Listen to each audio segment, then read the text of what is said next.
In this video, we're going to review the new MCU film, Fantastic Four: First Steps. Let's get into it. Whew. It's good.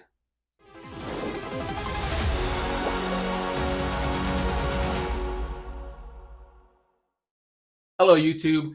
Axie here once again. And I've seen the movie twice now. Once at San Diego Comic-Con, not like at the actual event, but I did watch it while attending San Diego Comic-Con. I had bought tickets for Thursday night at one of the closest AMC movie theaters out there. So we got there on a Wednesday. Me and my gang, we call ourselves this year. We always change our name, actually. We've been known as the Conquistadors, the Convicts, the Con Man, anything with con. For some reason, we called ourselves, not for some reason, my brother came up with this. We were the mutants at table 9. That is a Wedding Singer reference, in case you guys don't know. Look it up. So the mutants at table 9 attended San Diego Comic-Con this year. I am back from that event. While there, we flew in on Wednesday, and that Thursday, we only had badges for Thursday, Friday, but that's neither here nor there. What is important here in this video is that we watched it after leaving our first day at the convention center. That night, Thursday, we went to go watch it at the AMC in San Diego, and I was blown away. My mind was blown away. I was sitting here thinking that the Superman movie by James Gunn was going to be the much superior film, and much to my surprise, in my opinion, it was not. Not to say that I didn't like Superman. I did make a Superman non-spoiler review video, but there was some issues in that film that never happened in this new Fantastic Four film, and I'm going to talk about it. So let's get into that. First and foremost, when I walked into the theater, I was expecting, I guess what I was expecting was to go watch yet another MCU film. I didn't learn it until after the fact, which I should, or maybe I did hear about it, but I'd heard that Ironheart, the Ironheart show on Disney Plus, was the last phase or last show of Phase 5, and that this was the first film of Phase 6. So I guess that just kind of makes it better, and I'll explain that later in the video. But I was expecting kind of a mediocre film, admittedly. I watched Superman, and I think it has its issues. Primarily, my biggest gripe with it, even though I love the film, is that it never lets you invest into the emotional moments. Every time there's an emotional moment where I'm invested in the film, James Gunn just throws he just throws a hold on, guys. I'm getting a lot of beeps here. I don't know if the audio caught that. My computer's connected to my phone. But every time that you want to get invested into a scene, and the writing's there in Superman, the writing's there, the emotional moments are there, but then you completely get taken out of it because of the comedy, because of the joke. And I'm like, come on, man. And I found myself consistently in that movie saying, come on, James Gunn, dude, what are you doing, man? Can you, like, the writing's good, the characters are good, the scene is good. And it was almost like he didn't trust he didn't have enough confidence in his scene, in his writing and delivery. Or worse yet, he just thought the audience was stupid and they couldn't handle the emotional moment. He had to keep it fun the entire time. And I kept thinking to myself, bro, switch over to Fantastic Four. I thought there was going to be even more of that in it. And it never happens. It never happens every time, because of the way the MCU has panned out. And they've been really bad at this. They have been really bad at this, at never letting you feel the moment. They have to throw in a joke. And even worse than that, It's joke after joke after joke, and every character is doing it. Oh, it drives me crazy. Thor: Love and Thunder, worst culprit of all. I mean, they're all guilty, but it's just like it's so over the damn top. I came to see like a comic book movie. I know it's not supposed to be taking like 1,000% serious, but it's also not. It's not supposed to be the Three Stooges either. You know, it's like, dude, I came to watch something that's supposed to take itself somewhat serious, and it's been a trend in the MCU. So every time that I thought a scene in the Fantastic Four was going to do that, have to just throw in the joke, it never happens. And then it becomes plural. It never happened, and then it never happens throughout the film. So once you feel that you're invested in the movie, now you're like, all right, let's go. It's flowing, and the goodness never ends. On that note, I did say this. This is another non-spoiler review because the movie just came out, right? It just came out last weekend, and we have not yet gotten to the second weekend. So I'm not going to spoil anything. I know there's already some spoiler-filled reviews out there, and that's cool, right? They warn you. Anybody that clicks on it and still complains, give me a break. Come on now. So I'll keep it to the spoiler-free review.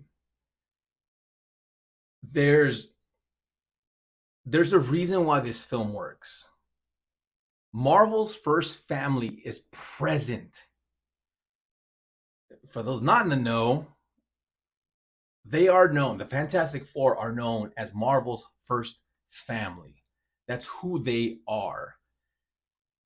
So the family element is felt throughout the movie. It does feel like that. Every character is allowed to shine without taking away from any other character. There's a lot of rumors out there, and they're all proven untrue. They're all false, in my opinion. And I'm not the only one. Admittedly, viewers, I have seen some of the other YouTubers' reviews at this point. So I did not make this without spoiling what the thoughts that are going around in my head. And that's okay, honestly, especially for this specific film, because everything that I heard and everything that I saw on YouTube and Instagram and all the social medias fit what I was already thinking. I mean, let me just say this right off the bat. I thought it was a 10 out of 10, and I will elaborate on that. Within the MCU, this is a 10 out of 10. I'm going to explain why I think that. As I was mentioning, the family unit works. Every character is allowed to shine. Pedro Pascal, you know, there's a certain just kind of oversaturation of that guy as an actor, but man, he made me believe he is Reed Richards. Hate the guy all you want, personal shenanigans, agree with him or not on this and that. Who cares? Who cares? I'm here to watch a film. I'm here to watch the Fantastic Four. And on that note, I think he absolutely nailed it. He's the over analytical Reed Richards that we should see on screen. The Invisible Woman, Susan Storm, has her moments to shine. She gives one of the best speeches in the Marvel Cinematic Universe, on par with Captain America. All those speeches that Captain America always, gave throughout the first three phases. I mean, her speech in a certain part of the movie is like, oh, I choked up. I choked up. That's the truth, ladies and gents. The thing, it's just like lovable. The heart. There's scenes in the movie that just make him kind of shine. That have nothing to do with him just clobber or anything. Johnny Storm was not portrayed as this buffoon womanizer. They show you why he belongs on the team. Galactus, and I have to give credit where credit's due. This I heard this from another YouTuber, but I'm going to say it in my own words. it was almost like this vibe of like the audience is smart enough, or maybe like it's maybe that it's not that we're smart enough. I don't know what the suits were thinking at the studio, but it's almost like they just said, you know what, with the iron suits and the Spider-Mans and the spinning hammers and all that, yeah, they can handle some weird Galactus looking thing, and yeah, they can handle it. Of course they can. Look at all the Ant-Man and and Thanos and Infinity Gauntlets, and yeah, so let's give them exactly what they want, and they did. They delivered. They delivered. They gave us comic book nerds what we wanted, but also very importantly, they made it accessible to the regular viewer, if you will. My wife is one of those casual viewer, kind of peeps, and she felt the menacing nature of Galactus in the film. Galactus, the thing in the, that's not a spoiler because it's in the trailer, right? You see the shadow. So everything worked. Oh, and what I think worked above a lot of expectations was this: the Silver Surfer. For all the talk about gender swaps and all that, I get it, but at the same time, I don't get it. Actually, I'm more on the I don't get it part because I always knew that this was not going to be part of the 616 regular timeline. Come on. That was one of the most obvious. I did a whole rant review on the Fantastic Four trailer on my channel. Go ahead and look it up. It's got the Fantastic Four logo and it says rants right on it. Y'all do it at the end video. That once this video ends, that's the one that you can click on. But for all that talk, for all this, Shala Ball has always been an actual Silver Surfer in the comics. There's been several heralds of Galactus. So, and then just seeing how everything, like, it's almost like, yeah, this has to be like an alternate universe. So it's one of the most spoiler, spoiler things of all time. Give me a break. So Shala Ball works, but not just works. The visuals, the way she handles and maneuvers through space, Earth, anywhere, any scene she's in is it's so damn good. It is her that's the worst Silver Surfer in the history of YouTube cinema of all time. But the way she does it is awesome. It works. And that's to say, like, it's workable. No, it works and it shines and it's effing awesome.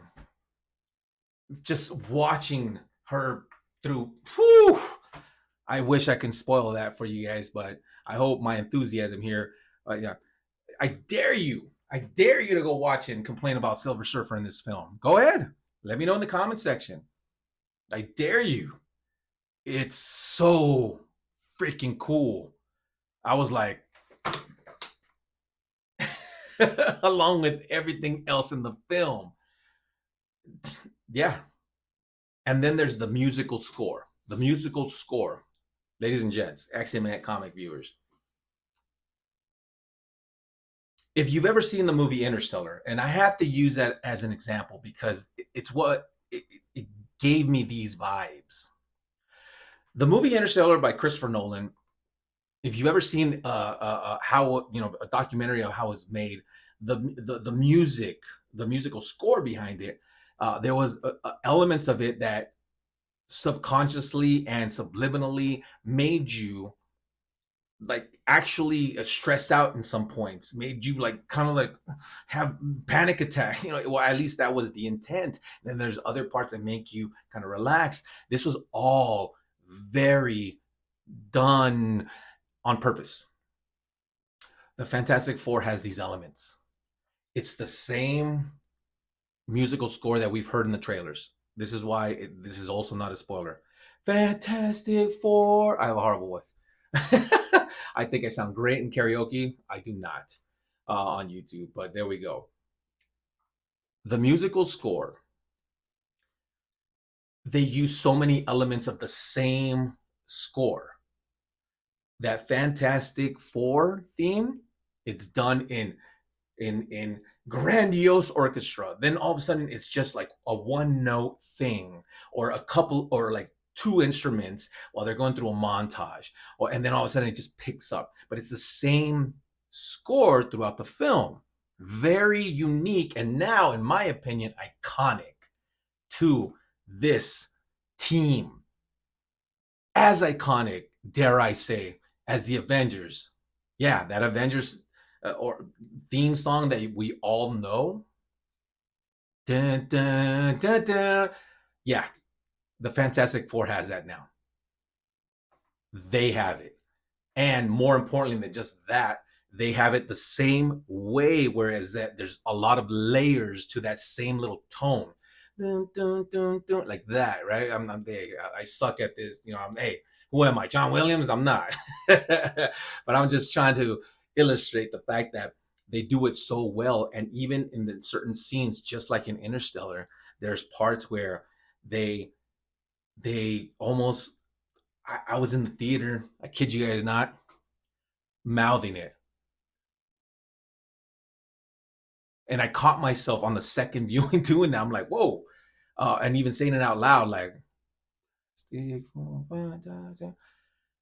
that's how I know I caught myself doing it. I mean, you may not catch yourself doing the same thing, but this is why I'm pointing it out. It's that it was there, it happened. And I'm like, ooh, and then made me think about all that stuff that I saw when I watched the documentaries of the making of Interstellar. So I think it's there. And I think it's not coincidence. I think it's done on purpose. Yo, dudes, dudettes, nerds, Marvel fans, movie fans. This is excellence being achieved right before our eyes. And I know I've kind of touched on this because of the whole Silver Surfer thing, but just to kind of work off of that and get into this, the visuals in general, it's a great film to look at. Once again, I've seen a lot of people talk about this too. I'm guilty as charged. I'm taking from, but just because I'm kind of pulling from what I've seen from other people talk about doesn't mean I didn't have the same reaction as them. Let me make that clear, right? I thought the same damn thing. It's a beautiful film to look at. The retro futuristic look, the rockets, the suits, and then using their powers the way they do on screen, and then them being the essential characters that they are. Mr. Fantastic, the Invisible Woman, the Human Torch, and the Thing are so on point, similar to the characters in Superman. I said that in the last one. The Superman characters were perfectly written. I felt like Superman, in my opinion, Superman acted like Superman. Lois Lane did the same. Lex Luthor acted like Lex Luthor. But they were just put like, you had these great characters and you made them great, and then you put them in a somewhat mediocre storyline. So you have this kind of like weird balance where you want to like it more than you want to like it, and I did like it, but it's just like, well, take that same concept in Fantastic Four, where each character of the Fantastic Four is well written, including Silver Surfer and Galactus and all the supporting characters, and then put them in a better written story. That's the difference. And I know this is my Fantastic Four review, not a Fantastic Four versus Superman, but I have to. I can't help it because Superman just came out like 2 weeks before Fantastic Four, right? These are the summer films. This, and Jurassic World. I'm not a dinosaur guy, so as you guys can probably see from my collection and when I do my room tours, there's nothing dinosaur related, so I can't really throw that into the mix. Just an FYI. So I have to do the comparison within the stuff that I do enjoy and like, and of course I have to compare it to the other. And honestly, ladies and gents, I wanted to like Superman more than I did. Hence, watch my review. Click, click, click. Subscribe, subscribe, subscribe. Comment before I forget. Shameless plug. Who are you, Axie Matt? Shameless. But there you go. So the visuals are there, the family unit is there, the characters are exactly who they're supposed to be, in my opinion. You know, everything works in this movie. The musical score. I'm a big musical score guy. Like, you have to feel the movie. And if you don't believe me, you're like, boy, you're giving too much credit just because of this musical score. Really? Oh, okay. Oh, all right. It's not that important. Jaws, Star Wars, Jurassic Park. Yeah, yeah. The musical score matters. It matters big time. It's when it becomes as organic as the movie itself, and it's treated as importantly as the rest of the material. Yeah, it matters. What the hell are we talking about here, ladies and gents? I'm glad the camera shook. I hope the camera caught that. It is as important. It needs to be as important. And in this film, it did the job well and to perfection, in my opinion. That's it.